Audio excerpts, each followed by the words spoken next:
The following program is rated MA-LSV. It contains strong language, sexual situations, and violence. It is intended only for mature audiences.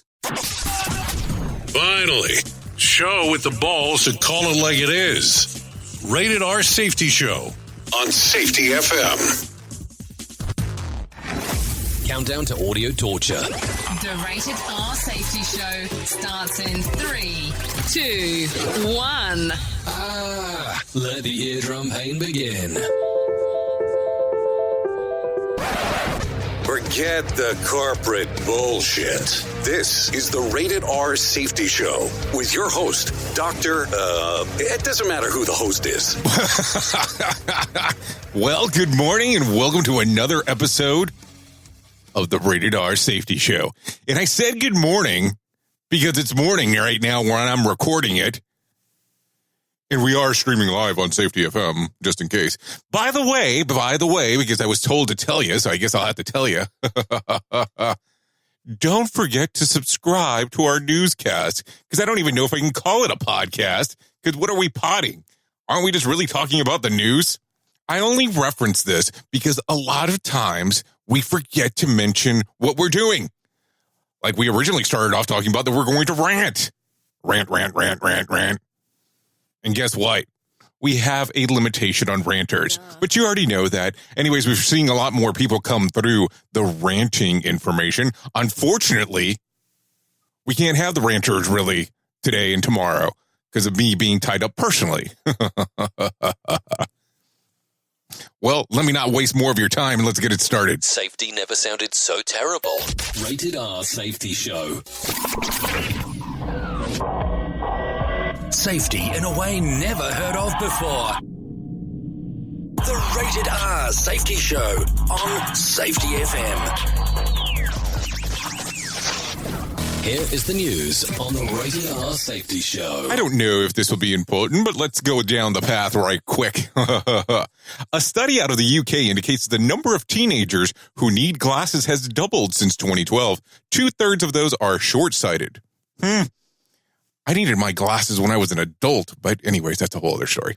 The blame lies largely with the increased screen use, which causes eye strain and blurred vision. The study has also found that the average teenager between the age of 13 to 16 is glued to a screen of some sort, whether playing video games or watching TV for 26 hours a week. Now, I have to tell you, whoever wrote that news story has to be incorrect. Why do I say that? Because most people are looking at phones. They're looking at iPads. So you're telling me the average 13 to 16-year-old is only playing video games or watching TV? I call that bullshit because I don't really think that that's going to be the case. Now, maybe when I was a teenager, which was a very long time ago, maybe that was the case in regards to people playing video games or watching television. But they're saying that the average kid actually watches 26 hours a week, as I already said. But there's no way because they're not counting in these other items. So did you hear about this one? I know that we talk about autonomous vehicles all the time, and Uber seems to be actually trying to enforce the technology across the board, kind of actually hiding it behind the scenes as we go. But let's talk about Uber for a moment. Uber closed the lowest value ever on Monday, which was yesterday, just in case we forgot, at $37, beating its previous low of $37.10 on May 31st. The loss comes on the heels of the news that last week the company lost, are you ready for this? $5.2 billion. That's $5.2 billion with a B last quarter. Uber's new CEO said it was a once-in-a-lifetime hit as the company paid out stock-based compensations to its investment companies. So I'm starting to wonder, is this guy trying to guarantee that they're not going to take any more losses? Because that's pretty weird that you would actually go ahead and say that and make that almost a once-in-a-lifetime type of thing. I remember a few years back, professional wrestling had a big deal where they were saying once-in-a-lifetime match. The Rock and John Cena, once in a lifetime. The next year, they had the exact same event. And that was at their big pay-per-view. Anyway, that's a wrestling terminology, technical information about wrestling, whatever. So for those internet gurus out there, Have you heard that Verizon wants to sell its social media platform called Tumblr?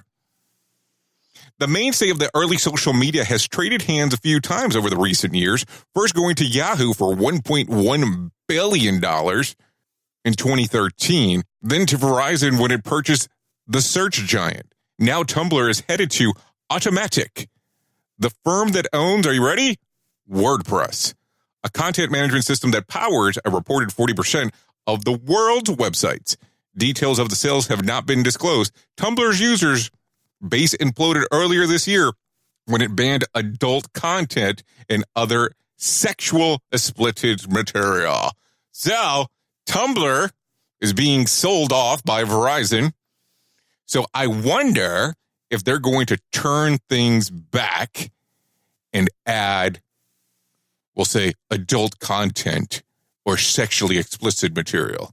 So a research group reports that 1.53 million people have dropped pay TV services in the second quarter of this particular year. That's triple the number over the period of 2018 and is the fourth consecutive quarter of subscribers losses across the industry. But cable operators are still profitable. How is that even humanly possible? Explain that theory to me. Since those companies still provide broadband internet that powers the internet streaming. However, satellite providers like DirecTV and Dish continue to struggle.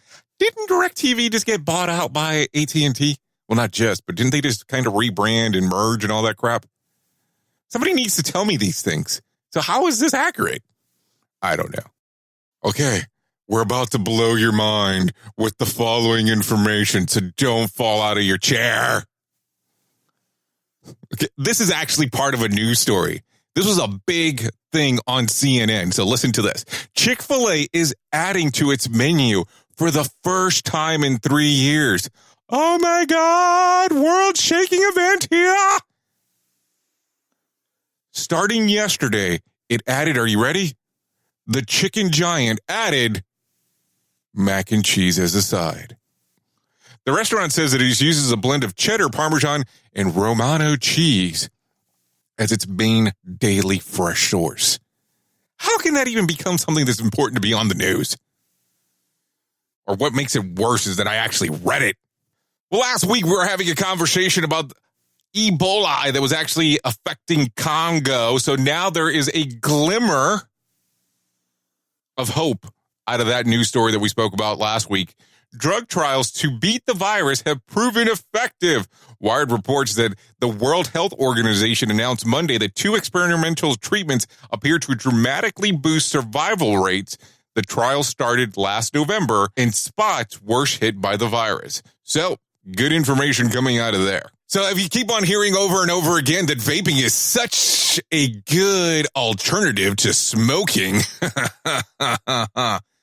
at least for smokers, but it's saying that teenagers who get their hands on the devices are more likely to start using marijuana. This is according to CNN. Just want to make sure I throw that out there. Ultimately, those aged 10 to 24, because you are aware that 10 to 24 is definitely teenagers now, who use vape pens are 3.5 times more likely to try dope. The studies say that nicotine changes the chemistry in developing brains, which may increase the likelihood of addiction. I need to really understand that better. Can somebody get on here and explain to me how the vaping works? I don't understand it. And then into a continuation of the stuff that we were talking about earlier in the week. I believe, no matter of fact, that's a lie. It was last week. We were talking about how plant-based diets are so much better. Listen to this one. You're going to like it. PA Media reports that Goldsmith, University of London, has banned all beef products over the next month in an attempt to beat global warming. Students will also pay a premium for using plastic products like a single-use cup and water bottles at the start of the fall academic year. It's part of a larger plan to make the entire campus carbon neutral by 2025. So, if you're a meat eater, you're kind of screwed there at the University of London over the next month or so. Good luck with that one. Not a plug, but I've been looking at these advertisements about the Impossible Burger that's now available at Burger King. And of course, they're talking about how it tastes just like a Whopper without actually having the beef. Now, I have not tried it. Have you tried it? Is this going to be something that they're going to be able to use at the University of London? They say that this burger's available everywhere. Do they have a Burger King on campus? Now let's talk about that useless part of the actual show, podcast, newscast, Rated R Safety Show. That makes absolutely no sense. So let's talk about what's going on that can be celebrated today. I mean, I guess you can celebrate any shit that you want any other day or any day period, but let me give you the information. Today's day of the year, which you could celebrate if you wanted to, is International Left-Handers Day. Hey, congratulations. You got a day out of it.